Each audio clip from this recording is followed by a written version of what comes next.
Hey everybody, welcome to another video. And today I'm doing sort of a rant video. I guess you can say it's a rant. Combination of complaints and questions that I have about the knife community and the knives itself. All right. First of all, I'm holding a Rough Rider little peanut knife, and I wear this thing around my neck almost all the time. In the house, outside the house, wherever I go, it's around my neck. And if you don't know how I carry this around my neck, you haven't seen my video that I made where I made the sheath for this peanut knife and hung it around my neck. Anyway, all right. So, Rough Rider, Chinese made, American company produced. Okay, and what I mean by produce is an American company or a person initiates production of a product. Okay, they make orders, they set standards, and they request certain things to be made so they can sell it. Okay, like a movie producer, he doesn't direct the movie, he doesn't make the movie, he doesn't really do anything to take part in making the film, but he comes up with maybe the idea, the finances, and he sets all the wheels in motion to get the movie made, so he can go sell it to movie theaters and so forth. So, a knife producer is not necessarily a knife manufacturer. Just like Smoky Mountain, they want to sell knives in their product line. They want to make knives. They don't make knives. I'm sorry. What I meant to say is, they want to sell knives that they can say is their brand. So what they do is they will ask a factory somewhere in the world, hey, can you make these knives for us and make it our special brand. So Rough Rider is basically produced by Smoky Mountain Knife Works, and they are manufactured in China, most of them anyway. I'm not 100% sure if all of them are made in China. I know that some people did videos where Marbles makes fixed blades in Pakistan. Yeah. Okay. So anyway, here's my rant. Now, I would love to buy USA made products. I would love to buy USA made products made in America. Okay. Regardless if they're produced by Americans, it would be nice to own something that was made here in America by American workers. Okay. Like a Toyota, it's produced by Japanese people, but it's manufactured. Most of their cars are manufactured here in America by American workers. So it puts food on the table of Americans. Okay. Americans make wages, earn wages, making a product produced by foreign owned companies. Okay. Now, here is a knife that's actually produced by American company but manufactured in China. Okay, so there is a lot of prejudice, or there is a lot of negative feelings towards products like this. Okay, oh, that's garbage. That's made in China. It's not good as American made or other country made, such and such. Okay, So here's my rant. Finally, I'm getting to the point. I digress. Case knives, Great Eastern Cutlery knives. I want to say those are supposedly made in the USA. Okay, and my question is the materials that they use, the blade, the steel materials, the materials used for the scales and the handles and the bolsters and the springs and the spacers and all that, are they better quality materials? The steel, the blade, the bolsters, the springs, the spacers, the scales, even the pins, right down to the pins. Are they better materials that warrants them to cost not just twice as much, not just 3 times as much, not even just as 4 times much, but 5, 6, 7, 8 times more than, per se, like a made in China Rough Rider knife? That's my question to you guys, because I watch a lot of your videos. I watch all of your, all the guys that I've subscribed to, I watch their videos. I do. I don't comment on all of them. I don't. My mother, my father, my friends all say, if you can't say something nice, sometimes don't say anything at all. Okay, but so I don't. And just because I don't comment doesn't mean I had something negative to say. Sometimes I have really nothing to say. I just watch your videos, I like it, and then move on. But I watch a lot of you guys' videos, and a lot of the videos I watch, they don't really focus on the materials. They don't focus what kind of steel it is, what the scales are made out of, what the bolsters are. We look at the quality of the workmanship. There's no gaps here. It's centered perfectly, and this and that. That's what everybody looks for in any knives, just to look at the quality of the build. But let's focus on the material. It's the material.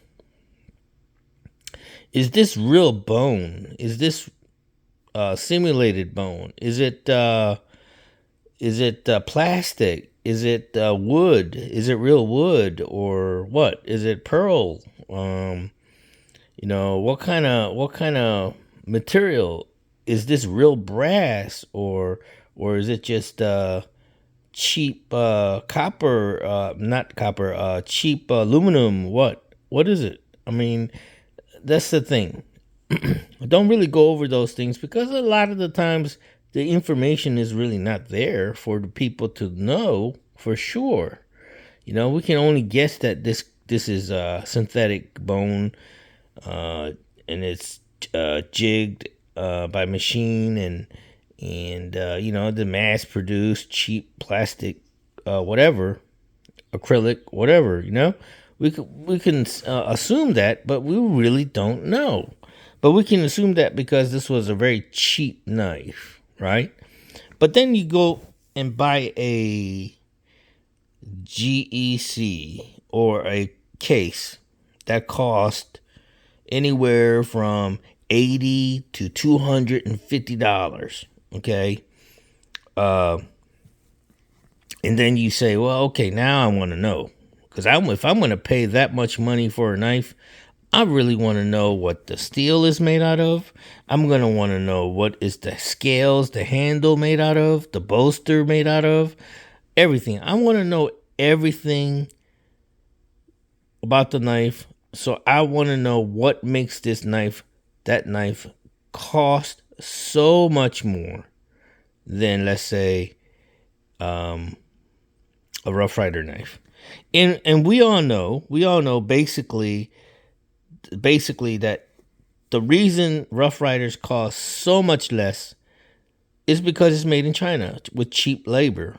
Okay, we know that, but should it really, should labor costs affect the price of the knife that much to the point where a knife of same quality, same features, same material cost 3, 4, 5, 6, 7, 8 times more than a Chinese made knife? Because I'm telling you, this knife right here that I'm holding, the Peanut, I wear it on my neck every single day. It is on me constantly, inside the house, outside the house. I use this to open snack bags. I open this to open packages. I've used this to the point where sometimes I thought the blade was going to break because I would use to cut something heavy duty sometimes. And it holds up, and it holds an edge. It holds an edge. It's sharp. I can cut my finger on this very easily if I close this blade wrong. And I have cut myself. It's painful. It's 440 steel. 440, they say razor sharp steel. I don't think it's razor sharp, but it is very sharp. Okay. I don't think I can shave with this without actually feeling uncomfortable, but I can probably sharpen this to the point where I can shave with it, but I wouldn't want to do that. It's sharp enough where it serves its purpose for me to carry this around my neck, open snacks, open packages, and it serves me well. I go to this knife, I would say probably 95%. Although I carry a Victorinox Trekker in my cargo pants pocket, 95% of the time I'm taking this out of my neck sheath to do my little opening packages and stuff. Seriously.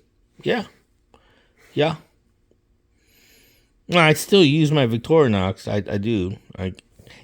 Before I started carrying the Victorinox, I was carrying this. Okay. Another Chinese-made knife, Civivi Elementum. Okay. Chinese company, Chinese produced, Chinese manufactured. Okay. This knife is Civivi Elementum in the D2 steel version.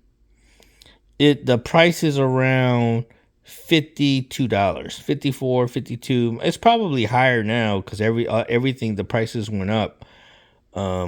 So yeah, this is a good quality knife.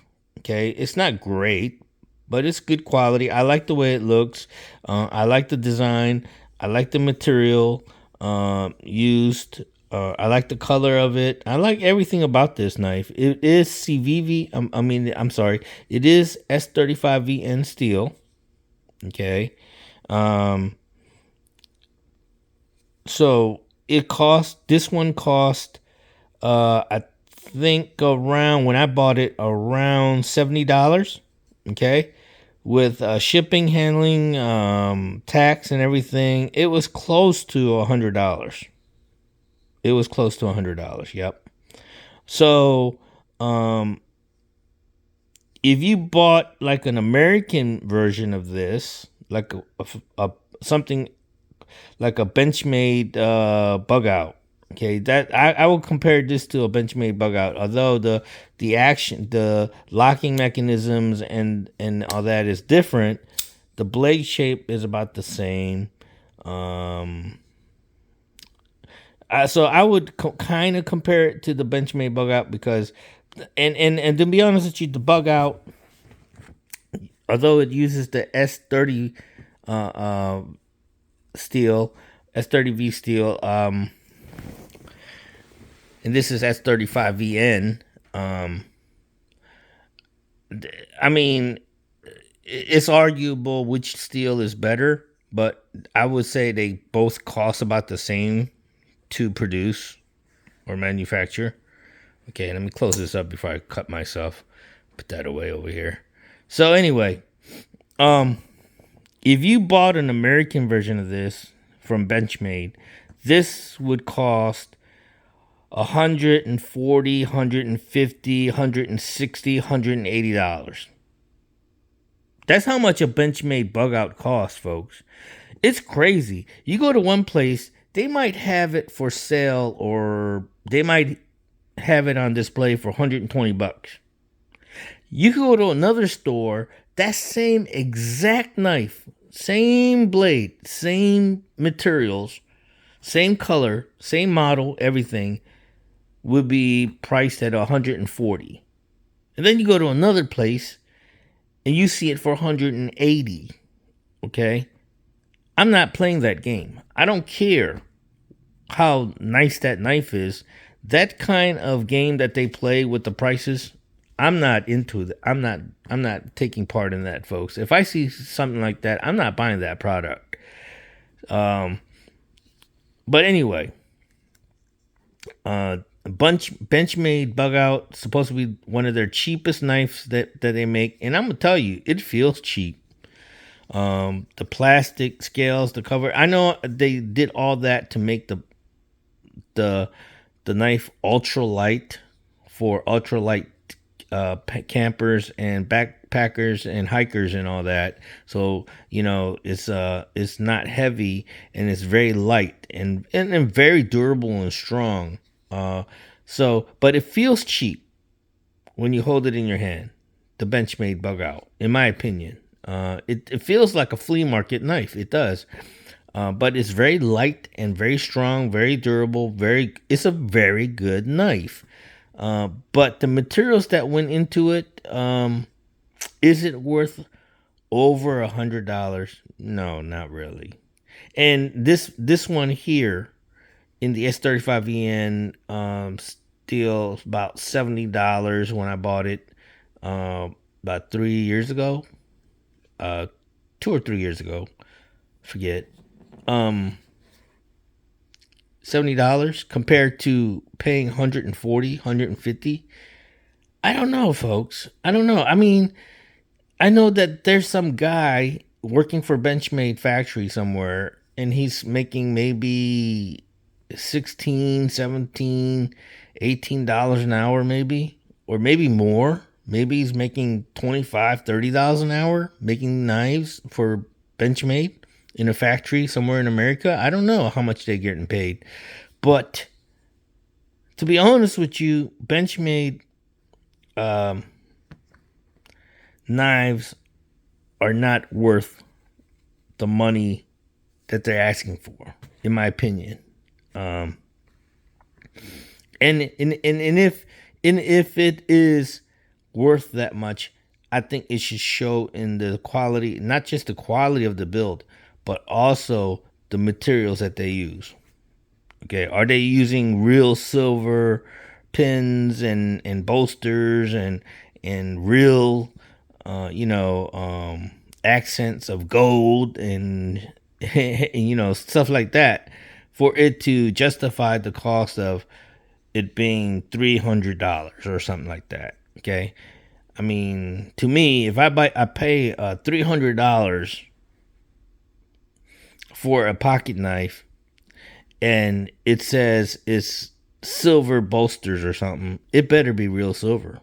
Okay, if it says nickel plated silver bolsters or something like that, then I don't expect it to cost $300. Come on, seriously? No. You give me real silver bolsters,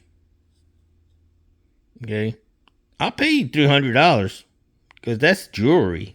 That's borderline jewelry right there. Silver pins or stuff like that. Titanium, okay. You're using super steels for your bolsters and pins and stuff like that. Oh yeah, I pay $300, no problem. But if it's the same materials being used as the Chinese made ones, I'm sorry. Somebody's making way too much profit, folks. I'm sorry. I'm for supporting the American industry and the American worker, and American companies and all that, but somewhere along the line, somebody is getting way too greedy, and as long as I see that going on, I don't care. I'm gonna buy what I can afford, what I like. I mean, it's not to say I don't like GEC or Case. I would love to purchase one of those one day.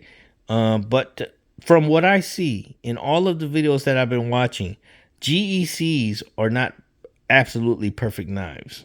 They're a lot more perfect than Case knives. But like I've seen so many Case knife videos, I have been sorely convinced that Rough Rider knives for the money is better than Case knives. And I don't know why people would even buy a Case knife. And to me, I'll be honest with you, there isn't a single Case knife out there that appeals to me visually as much as all the different models and designs Rough Rider puts out. Rough Rider knives, to me, appeal to me better in appearance and everything. There isn't a single Case knife that I can recall seeing on any of you guys' videos that would make me say, oh, I want that. I need to have that. I'm going to get that next. I'm going to order that. When I saw videos on these peanut knives from Rough Rider and a couple of other knives, I immediately went and purchased it. I said, oh yeah, I got to have that. And the price is another positive factor for me to make the decision to purchase it. Whereas to like even if I saw a Case knife that kinda interested me, the number one deterrent for me to make that purchase is the fact that the price. Do I really want to spend $60-$80 for something that I kind of think looks cool and nice and I wouldn't mind having, but no, it's not making me feel like I need to have it or want it. Do I really want to spend 60, 70, 80 bucks for a knife? No. And then you got the cheaper cases. Then you question yourself, okay, well, if they can make $35 Case knives, which I doubt exists today, but if they can make the cheaper Case knives, what are the more expensive Case knives made out of that makes them so much more expensive? So if you have watched this video and you can answer all these questions for me and explain to me how the pricings work, and I know major factor is labor costs, but let's delve into the materials and its merit as a knife. What makes a Case knife or GEC knife so much more expensive than a well-crafted, well-made, very purposeful, very practical, very useful Rough Rider knife? Because I use this every single day and I love it.